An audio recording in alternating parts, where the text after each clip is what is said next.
Hello friends, welcome to my channel. இன்றைக்கி நம்ம இந்த வீடியோவில் மட்டன் சூப் வந்து எப்படி செய்கிறது அப்படிங்கிறத பார்க்கலாம். செம்ம டேஸ்ட்டாக இருக்கும். இது வந்து நான் குக்கரில் தான் செய்ய போகிறேன். எண்ணெய் ஊற்றி சின்னதாக பட்டை 2 கிராம்பு சேர்த்துக்கிறேன். இது எல்லாமே நம்ம போட்டு வதக்க வேண்டியது. வெங்காயமும் கருவேப்பிலையும் சேர்த்து ஃபஸ்ட்டு வந்து வதக்கிக்கோங்க. லைட்டாக வந்து வெங்காயத்தோட கலர் மாறுறப்போ நம்ம வந்து கல்லுப்பு சேர்த்துக்கலாம். கல்லுப்பு சேர்த்து அதையும் சேர்த்து வதக்கிக்கோங்க. அடுத்ததான் வந்து நம்ம இஞ்சி பூண்டு பேஸ்ட் வந்து சேர்த்துக்கலாம். நான் இந்தளவு நான் 1/2 கிலோ கறி எடுத்திருக்கேன். அதுக்கு வந்து இந்தளவு வந்து இஞ்சி பூண்டு பேஸ்ட் வந்து தேவைப்படும். ஸோ அதையும் சேர்த்து வதக்கிக்கலாம். இப்போ இதில் சின்னதாக வந்து ஒரு தக்காளி கட் பண்ணி வச்சுருக்கேன். சின்ன தக்காளி தான், ரொம்ப பெருசு கிடையாது. இப்போ இதையும் சேர்த்து நம்ம வதக்கிக்கலாம். கொஞ்சம் வந்து தக்காளி குழையிற மாதிரி நம்ம வதக்கிக்கணும். இது போல் வதக்கி செய்யும் பொழுது மட்டன் சூப் செம்ம டேஸ்ட்டாக இருக்கும். நீங்கள் ஒரு தடவை செஞ்சு பாருங்கள். அப்புறம் எப்போதுமே நீங்கள் இது போல் தான் செய்வீங்க. இப்போ வந்து நான் வந்து 1/2 கிலோ கறி எடுத்திருக்கேங்க, சரிங்களா? அதை வந்து இப்போ இந்த வதக்குனதில் சேர்த்துக்கலாம்.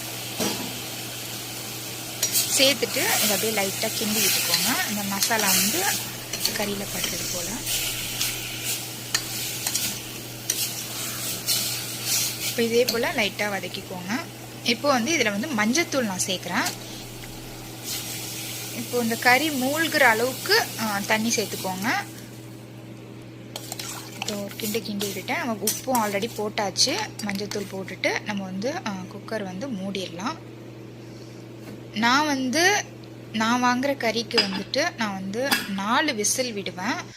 ஃபஸ்ட்டு விசில் வந்து ஃபுல்லில் வச்சு விட்டுட்டு அடுத்ததெல்லாம் கம்மி பண்ணி 3 விசில், மொத்தம் 4 விசில் நான் விடுவேன். இப்போ விசில் முடிஞ்சிருச்சு, ஓப்பன் பண்ணலாம். பாருங்கள், சூப் ரெடி ஆயிடுச்சு. அப்படியே கொஞ்சம் இருத்து அப்படியே அந்த வெங்காயம் தக்காளிலாம் இல்லாத மாதிரி நம்ம வந்து எடுத்துக்கலாம் சூப்பு. சில பேருக்கு பிடிக்காது சூப்பு குடிக்கும் பொழுது வெங்காயம் தக்காளிலாம் அப்படி நாக்கில் பட்டுச்சுன்னா. அதனால தான் கண்டிப்பாக இந்த சூப் வந்து செஞ்சு பாருங்கள். செம்ம டேஸ்ட்டாக இருக்கும். செஞ்சு பார்த்துட்டு எனக்கு கமெண்ட் பண்ணுங்கள். சேனல் பிடிச்சிருந்தா சப்ஸ்கிரைப் பண்ணுங்கள். தேங்க்ஸ் ஃபார் வாட்சிங்.